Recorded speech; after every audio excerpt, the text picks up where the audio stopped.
قبول اسلام کے بعد میرے باپ نے جب مجھے پاس بلایا اور کہا کہ دیکھو تم نے تو ہماری برادری کے اندر میری ناک کٹوا کے رکھ دی ہے، میں مرزائیوں کو کیا منہ دکھاؤں گا کہ ایک صحابی رسول کی اولاد نعوذ باللہ وہ مرتد ہو گئی، وہ کافر ہو گئی، تم مرتد ہو گئے،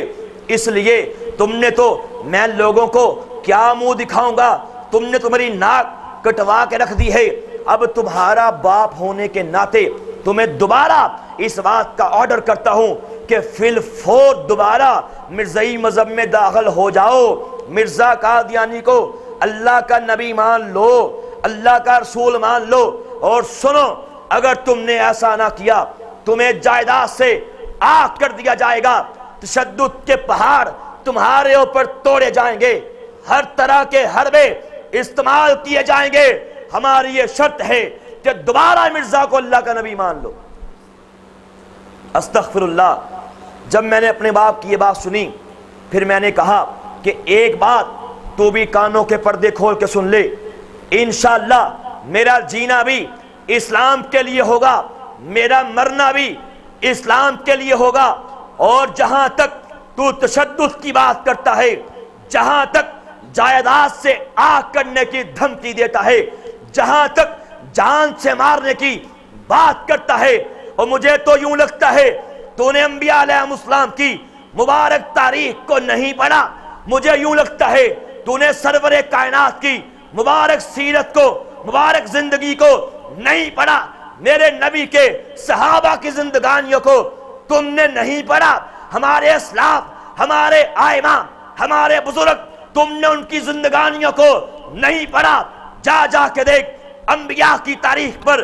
آروں سے چیرے گئے، حق بات کہنے سے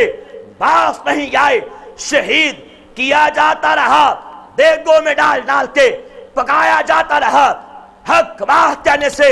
باز نہیں آئے۔ سرور کائنات کو دیکھ، شہر سے نکالا گیا، پتھر مارے گئے، لہو لہو کیا گیا، زخمی زخمی کیا گیا، مبارک پیٹھ پہ اونٹ کی گندی اوزری لا کے رکھی گئی، حق بات کہنے سے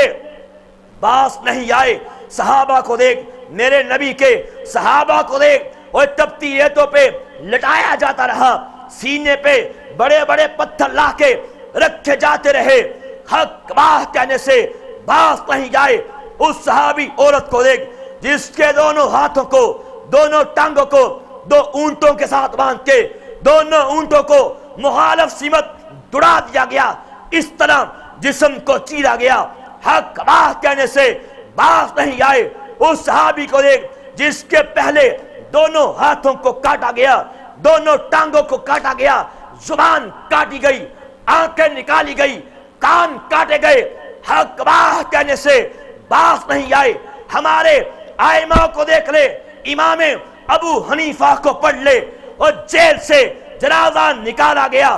حق بات کہنے سے باز نہیں آئے۔ حضرت امام احمد بن حنبل رحمہ اللہ، ان کو دیکھ لے، اتنے کوڑے مارے گئے،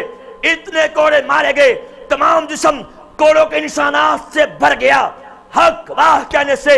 باز نہیں آئے۔ ہمارے علماء کو سور کی کھالوں میں پرونے کے بعد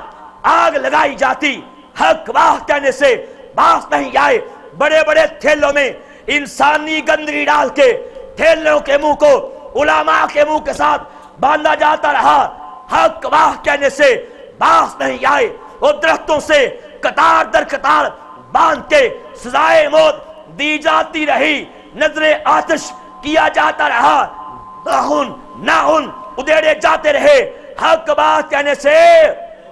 باز نہیں آئے۔ کالا پانی کی جیلوں میں اور مالٹا کی جیلوں میں، عقوبت خانوں میں تڑپا تڑپا کے مارا جاتا رہا، سسکا سسکا کے مارا جاتا رہا۔ آپ دیکھ جنگ کے بازاروں میں،